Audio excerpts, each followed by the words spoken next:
Tollywood beauty queen Samantha ప్రస్తుతం సినిమాలేవీ చేయట్లేదు. శాకుంతలం, ఖుషీ తర్వాత కూడా తెలుగు వెండితెరపై కనిపించలేదు. అయితే ఆ మధ్యన తన పుట్టినరోజున నిర్మాతగా ఒక సినిమాను అనౌన్స్ చేసింది. ప్రస్తుతం ఆమె దృష్టంతా బాలీవుడ్ వెబ్ సిరీస్ సిటాడిల్ పైనే ఉంది. రాజ్ డీకే తెరకెక్కించిన ఈ స్పై యాక్షన్ థ్రిల్లర్ సిరీస్లో సమంతకు జోడీగా హీరో వరుణ్ ధావన్ నటించాడు. ఈ క్రేజీ వెబ్ సిరీస్ నవంబర్ 7న ప్రముఖ ఓటీటీ ప్లాట్ఫామ్ అమెజాన్ ప్రైమ్లో స్ట్రీమింగ్ కానుంది. ఇక మరోవైపు ఇటీవల నాగచైతన్య నటి శోభితతో నిశ్చితార్థం చేసుకున్న విషయం తెలిసిందే. ఇక అప్పటి నుంచి అందరి చూపు సమంత వైపు మళ్ళింది. సమంత కూడా ఓ స్టార్ డైరెక్టర్తో డేటింగ్లో ఉన్నట్టు నెట్టింట పుకార్లు షికార్లు చేశాయి. అయితే ఇలాంటి సమయంలో సమంత సోషల్ మీడియా పోస్టులు ఆసక్తికరంగా మారాయి. తాజాగా సమంత తన ఇన్స్టా వేదికగా స్పెషల్ న్యూస్ రాబోతున్నట్లు ప్రకటించి అందరినీ అలర్ట్ చేసింది.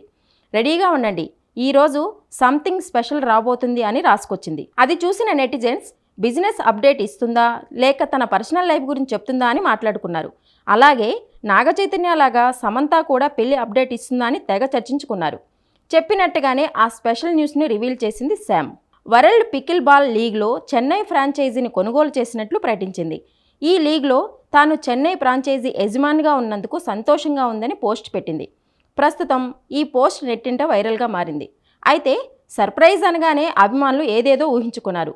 తనపై వస్తున్న రూమర్స్పై క్లారిటీ ఇస్తుందేమో అనుకున్నారు. ఇంకా ఏదైనా బిగ్ న్యూస్ ఉంటుందేమోనని తెగ ఆశలు పెట్టుకున్నారు. తీరా పికిల్ బాల్ లీగ్ ప్రకటనతో అందరినీ నిరాశకు గురిచేసింది శామ్. ఏదేమైనా కొత్త బిజినెస్లోకి అడుగుపెడుతున్న సమంతకు అభిమానులు ఆల్ ది బెస్ట్ చెప్తున్నారు.